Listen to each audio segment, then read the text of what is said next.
गुरुर्ब्रह्मा गुरुर्विष्णू गुरुर्देव महेश्वरा गुरु साक्षात परब्रह्म तस्मै श्री गुरुवे नमः। सद्गुरूंना स्मरण करून आपण गुरुपौर्णिमेविषयी निरूपण ऐकणार आहोत। आषाढी शुद्ध पौर्णिमे दिवशी, आषाढी शुद्ध पौर्णिमेला म्हणजेच या तिथीला आपण गुरुपौर्णिमा साजरी करतो। याच आषाढ शुद्ध पौर्णिमेला गुरुपौर्णिमा किंवा व्यास पौर्णिमा असे म्हणतात। व्यास पौर्णिमा म्हणजे ज्यांनी महाभारत पुराणे लिहिली त्या व्यास मुनींना वंदन करायचा, त्यांची पूजा करण्याचा हा मंगल दिवस असतो। त्यांच्या एवढे श्रेष्ठ गुरु आचार्य आजपर्यंत झालेले नाहीत अशी आपली सर्वांची श्रद्धा आहे। अशा या आचार्यांना साक्षात देवाप्रमाणे मानावे असे शास्त्रात कथन केलेले आहे। एवढेच नव्हे तर महर्षी व्यास हे भारतीय संस्कृतीचे शिल्पकार आणि मूलाधार मानले जातात। ज्या ग्रंथामध्ये नीतिशास्त्र, धर्मशास्त्र, व्यवहारशास्त्र तसेच मानसशास्त्र आहे असा सर्वश्रेष्ठ ग्रंथ त्यांनी लिहिलेला आहे। जगविख्यात असे ज्ञानेश्वर महाराज सुद्धा ज्ञानेश्वरी लिहिताना व्यासांचा मागोवा घेतू असे म्हणून सुरुवात करतात। व्यास पौर्णिमेच्या दिवशी व्यासांना वंदन करण्याची प्रथा आहे, आपली परंपरा आहे। आपल्या देशात रामायण महाभारत काळापासून गुरु शिष्य परंपरा चालत आलेली आहे। आपण ज्यांच्याकडून विद्या प्राप्त करतो किंवा विद्या मिळवतो त्याच विद्येच्या बळावर आपण सर्वांचा उद्धार करीत असतो। अशा या गुरूंना मान देणे किंवा त्यांची आदराने कृतज्ञता व्यक्त करणे हे आपले प्रथम कर्तव्य आहे। महर्षी व्यासांपासून अशी प्रथा रूढ झाली, ती आजपर्यंत सुरू आहे। गुरुपौर्णिमा हा दिवस दत्त भक्तांसाठी तर अतिशय पुण्यवान दिवस। या दिवशी शिष्य आपल्या गुरूंची पंचोपचारे पूजा करत असतात। आपल्याला मिळालेल्या कृपादानाबद्दल कृतज्ञता व्यक्त करतात। तसेच पुढील मार्गक्रमणासाठी किंवा पुढच्या वाटचालीसाठी आशीर्वाद घेतात। वेगवेगळ्या पंथ, संप्रदाय तसेच ईश्वर भक्तीकडे जाणारे मार्ग जे जे लोक शोधतात, परमार्थिक लोक या दिवशी भक्तिभावाने गुरूंचे पूजन करतात। काही गुरुदक्षिणा देऊन लोक कृतज्ञता व्यक्त करत असतात।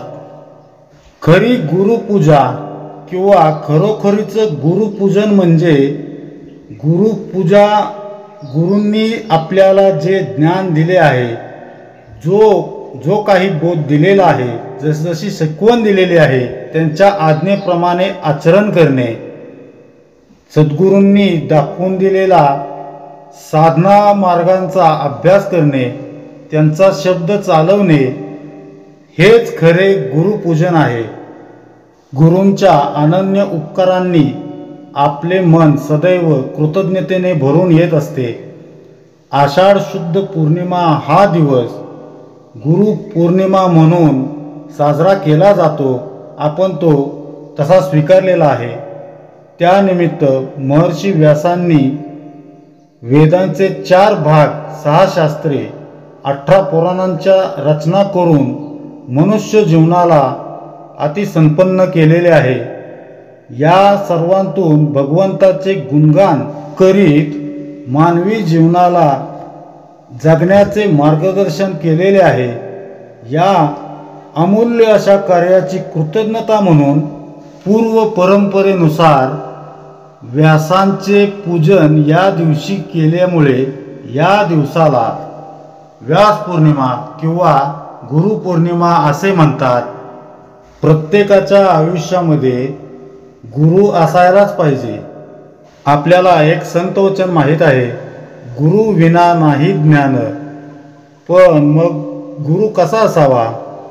तर श्री समर्थ रामदास स्वामींनी दशक 5 मध्ये अतिशय स्पष्ट केले आहे की आज शिष्यांना फसवून, भुरळ पाडून, चमत्कार दाखवून स्वतःला गुरु म्हणवून घेणाऱ्यांची संख्या खूप आहे, खूप जास्त आहे. पण गुरु कधीही स्वतः जयघोष करत नाहीत. गुरु अनेक चांगल्या प्रकारच्या विद्या शिकवतात. गुरु जीवन शिकवण्यासाठी, जीवन जगण्यासाठी चांगला आणि योग्य मार्ग दाखवतात.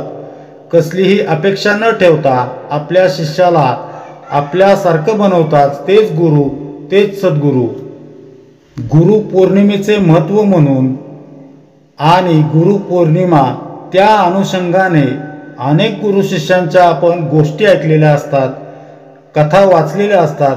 त्यापैकी भगवान श्रीकृष्ण आणि संदीपनी ऋषी, एकलव्य आणि द्रोणाचार्य, शिवाजी महाराज आणि दादोजी कोंडदेव, तसेच छत्रपती शिवाजी महाराज, समर्थ रामदास स्वामी, अशा अनेक लोकांच्या, अलीकडच्या काळात पाहिलं तर स्वामी विवेकानंद आणि त्यांचे गुरु रामकृष्ण परमहंस यांच्या जोड्या, अशा अनेक कथा आपण वाचलेल्या आहेत. रामदास स्वामींनी दासबोधामध्ये गुरु कसा असावा याबद्दल अतिशय सुंदर वर्णन केले आहे. त्यांच्या म्हणण्यानुसार लोकांची नजरबंदी करून त्यांना जो फसवतो किंवा चेटूक करून भुरळ पाडतो, मंत्रांचा वापर करून चमत्कार दाखवतो, अशक्य वाटणाऱ्या गोष्टी करून दाखवतो, हाताच्या मुठी बंद करून अंगारा, दुपारा, फळं, गंडेदोरे काढून भक्तांना फसवणारे पण गुरुच म्हणवले जातात. पण ते सद्गुरू नसतात. सद्गुरू त्यांना म्हणता येत नाही. चांगला आणि योग्य मार्ग दाखवतात, त्यांना सद्गुरू म्हणावे. कोणत्याही संपत्तीची अपेक्षा ठेवून, कोणत्याही धनधान्याची अपेक्षा ठेवून विद्यादान करत नाहीत, त्यांना सद्गुरू म्हणावे. गुरुपौर्णिमेला 4 वेदांचे जनक असलेले व्यास ऋषी यांना आदिगुरु मानले जाते. ईश्वराचे सगुण रूप असलेल्या गुरूंचे मनोभावाने पूजन या दिवशी करतात. श्री रामदास स्वामी म्हणतात, अक्षय ठेवा सकळांचा, परी पांगडा फिटेना शरीराचा, तेने मार्ग ईश्वराचा चुकोनी जाती. म्हणजे समर्थ या ठिकाणी काय सांगतायत? ईश्वर हा सर्वांचा अक्षय असा ठेवा आहे, परंतु देहापासून सुख मिळवण्याची वासना काही केल्या कमी होत नाही आणि त्यामुळं भगवंताकडे जाण्याचा मार्ग सापडत नाही. वाट चुकून रस्ता भटकत जातात. पण जे भगवंताच्या भेटीचा रस्ता दाखवतात व सहज त्या रस्त्यावरून जायला मदत करतात, ते गुरु, ते सद्गुरू. गुरुचरित्रामध्ये श्री गुरूंच्या लीलांचे वर्णन केले आहे. तरी गुरूंच्या ध्यानाचे, सेवेचे, त्यांच्या भावाचे, पूजनाचे महत्त्व सांगितलेले आहे. पण ज्यावेळी कलीने ब्रह्मदेवांना गुरु या शब्दाचा अर्थ विचारला, तेव्हा ब्रह्मदेवांनी कलीला सांगितलेला अर्थ असा की कार म्हणजे सिद्ध होय,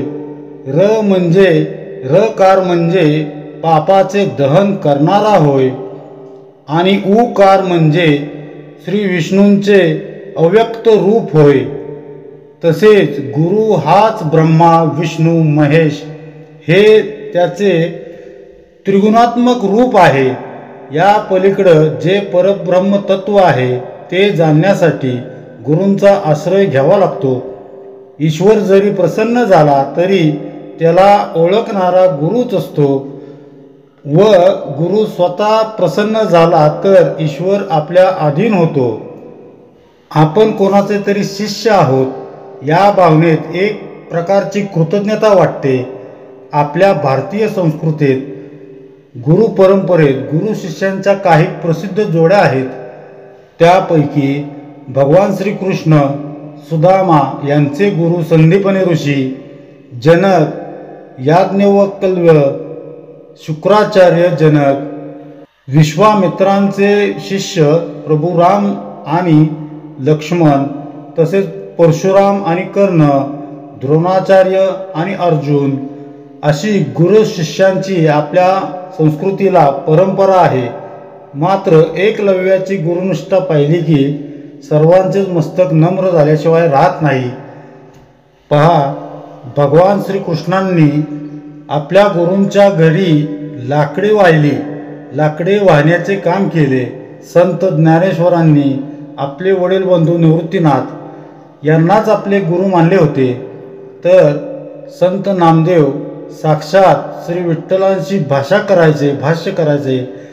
त्या नामदेवांचे गुरु विसोबा खेचर होते.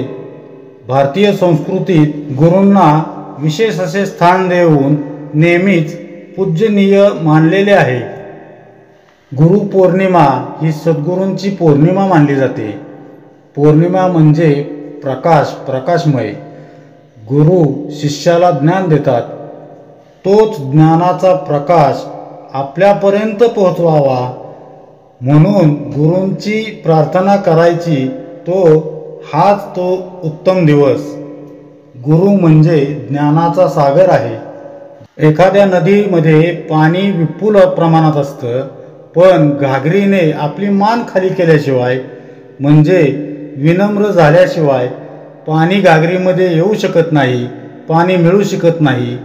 त्याप्रमाणे गुरुजवळ शिष्याने नम्र झाल्याशिवाय त्याला ज्ञान प्राप्त होणार नाही, हे सर्वांनी लक्षात ठेवलं पाहिजे. गुरु आपल्या अज्ञानाचा अंधकार नाहीसा करून ज्ञानाच्या प्रकाशाच्या वाटेने घेऊन जातात. आपल्या जीवनात गुरूंना जेवढे महत्त्व आहे तेवढेच किंवा त्यापेक्षाही जास्त महत्त्व सद्गुरूंना आहे. सर्व मानव जातीला परमार्थिक आध्यात्मिक उन्नतीचा मार्ग दाखवणारे, भक्ताला साधकाला मोक्षापर्यंत नेणारे सद्गुरू, त्यांच्या स्मरणासाठी त्यांच्याबद्दल कृतज्ञता व्यक्त करण्यासाठी गुरुपौर्णिमा म्हणजे आषाढ पौर्णिमा हा पर्वकाळ सांगितलेला आहे. सद्गुरू आपला हात एकदा हातात धरला की सोडत नाहीत. ते आपल्याला मोक्षांपर्यंत घेऊनच जातात. आपल्या पूर्व प्रारब्ध कर्मानुसार आपल्याला सद्गुरू भेटत असतात. सद्गुरूंकडून एकदा आपण अनुग्रह घेतला की त्यांचे स्मरण अहोरात्र करायचे असते. ज्याप्रमाणे एखादी स्त्री आपल्या पतीचे स्मरण करते, त्याप्रमाणे सद्गुरूंनी दिलेल्या नामस्मरणात किंवा सद्गुरूंनी दिलेल्या नामात खूप मोठी शक्ती असते. त्यांनी दिलेल्या नामामध्ये भगवंताचे प्रेम असते. ज्यावेळी सद्गुरूंची शिष्याला प्राप्ती होते, त्यानंतर गुरुसेवा करणे हे शिष्याचे परम कर्तव्य असते. गुरुसेवा म्हणजे त्यांची आज्ञा पाळणे. मनात कोणतीही शंका न ठेवता, कोणताही किंतु परंतु न ठेवता, विकल्प येऊ न देता त्यांनी सांगितलेली साधना नित्यनेमाने दररोज प्रेमाने करावी. तसेच साधकाची संपूर्ण शरणागती असावी. म्हणजे शरण जाणे म्हणजे तरी काय? सद्गुरू ज्या अवस्थेत ठेवतील त्या अवस्थेत समाधानात राहणे, त्यांच्या इच्छेत आपली इच्छा मिळवणे, कोणत्याही परिस्थितीत नाम घेण्याचे सोडू नये. नामावर, सद्गुरूंवर पूर्ण विश्वास, श्रद्धा ठेवणे. त्यांनी सांगितलेले साधन न करता इतर साधन केल्यावर विनाकारण कष्टच होतील आणि पदरात काहीही पडणार नाही. सद्गुरू एखाद्या गाडीवानाचे काम करतात. ती आपल्या जीवनाची गाडी योग्य दिशेला घेऊन जातात. सद्गुरूंची उपमा कशालाच देता येत नाही. सूर्यप्रकाशाने अंधार पळून जातो, त्याप्रमाणे सद्गुरूंचा अभयहस्त ज्यांच्या मस्तकावर राहतो त्याच्यावरील मायेचा अंमल नष्ट होतो, ही उपमा इथे लागू पडत नाही. कारण सूर्यास्त होऊन त्याचा प्रकाश लोप पावतो, रात्र होऊन पुन्हा अंधार ब्रह्मांडात भरतो. पण सद्गुरूंचे तसे होत नाही. ते अज्ञानाला मुळासकटच उपटून टाकतात. सोने खराब झाले तरी लोखंड कधीच होत नाही. सद्गुरूंच्या दासांचे मन इतके शुद्ध असते की त्यात संशय कधीच उत्पन्न होत नाही. परीस लोखंडाचे सोने करतो, पण सोने दुसऱ्या लोखंडाला लावले तर त्याचे सोने होत नाही. म्हणजे परीस लोखंडाला परीस पण देत नाही. पण सद्गुरूंना शरण गेलेला शिष्य पुष्कळ लोकांना उपदेश करून त्यांचे आयुष्य तारून नेतो. म्हणजेच शिष्याला गुरुपद प्राप्त होते. म्हणूनच परीसाची उपमाही सद्गुरूंना लागू पडत नाही. सद्गुरू सागरासारखे म्हणावे तर तेही योग्य नाही. कारण सागराचे पाणी खारट असते. अगदी महासागर जरी घेतला तरी तो कल्पांती नसतोच. म्हणून ही उपमाही लहानशी पडते. सद्गुरू मेरू पर्वतासारखे आहेत असं जर आपण म्हटलं तरी ते योग्य होत नाही. कारण मेरू पर्वत अचेतन आहे, तसाच कठोर दगड आहे. पण सद्गुरू तसे नाहीत. ते सचेतन असून त्यांचे अंतःकरण अतिशय कोमल आहे. म्हणून त्यांना ही उपमाही लागू पडत नाही. सद्गुरू गगनासारखे आहेत असे म्हणलं तरीही बरोबर होत नाही. कारण आकाशात केवळ शून्य दिसते, पण सद्गुरू शून्यापलीकडीलही स्वरूप आहेत. त्यामुळं ही उपमा देखील त्यांना थोडीशी तोडकीच पडते. सद्गुरू पृथ्वीसारखे निश्चल, निर्भयी किंवा गंभीर असे म्हणावे तर ते सुद्धा अवाजवी होणार आहे. कारण पृथ्वी कल्पांत समयी मावळून जाईल, ती विरून जाईल. पण सद्गुरूंना मात्र मर्यादा नाहीत, ते अभंग आहेत. सद्गुरू सूर्यासारखे म्हणावेत तर ते सुद्धा योग्य नाही. कारण सूर्याचा प्रकाश किती, सद्गुरूंचा प्रकाश अखंड तेवणारा आहे. म्हणून उपमा अवास्तव वाटते. सद्गुरू पाण्यासारखे म्हणावेत तर पाणी हे आटून जाऊ शकते. पण सद्गुरू निश्चल असून, निश्चल स्वरूप असून ते कधीही नाश पावत नाहीत. शेषनागाची उपमा द्यावी म्हटलं तर डोक्यावर शेषनाग पृथ्वीचे ओझे वाहतो. म्हणून ही उपमा तशी देणे योग्य वाटत नाही. कारण सद्गुरू कोणतेच ओझे वाहत नाहीत. सद्गुरूंना अमृतासारखे आहेत असे म्हणावे तर तेही योग्य नाही. कारण स्वर्गात राहून नित्य अमृत प्राशन करणारे देव अखेर मृत्यूच्याच मार्गाने जातात. फक्त नावाचेच अमर असतात. पण सद्गुरू ज्यांच्यावर कृपा करतात ते खऱ्या अर्थाने अमर बनतात. म्हणून ही उपमासुद्धा योग्य वाटत नाही.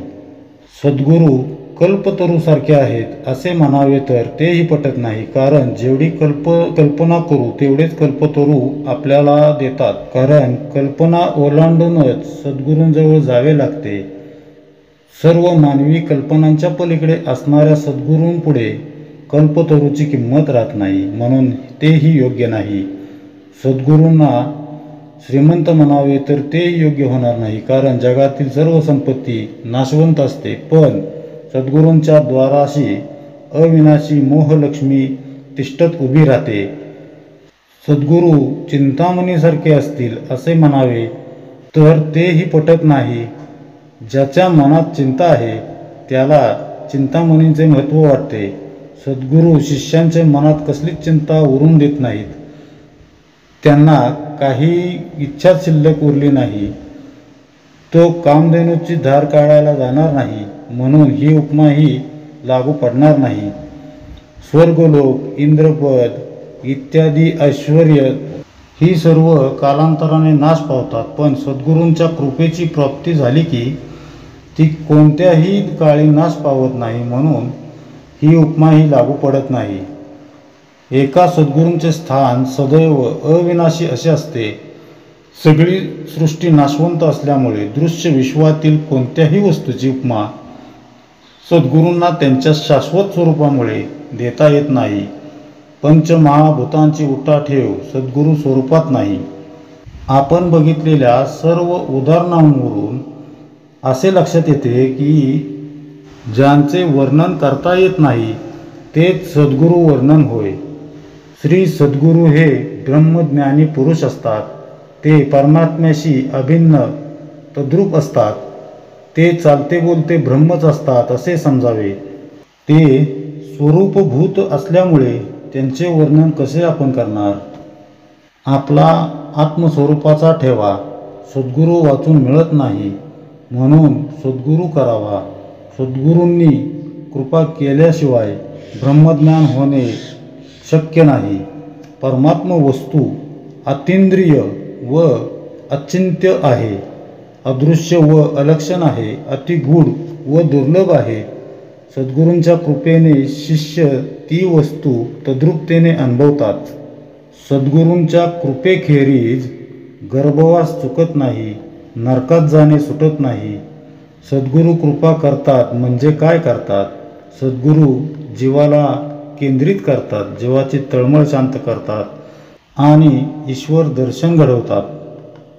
अशा काही मान्यता आहेत की गुरु व्यासांचा जन्म गुरुपौर्णिमेलाच झाला, पण हे तथ्य बरोबर वाटत नाही, कारण कुठेही कोणत्याही ग्रंथात तसे नमूद केलेले नाही.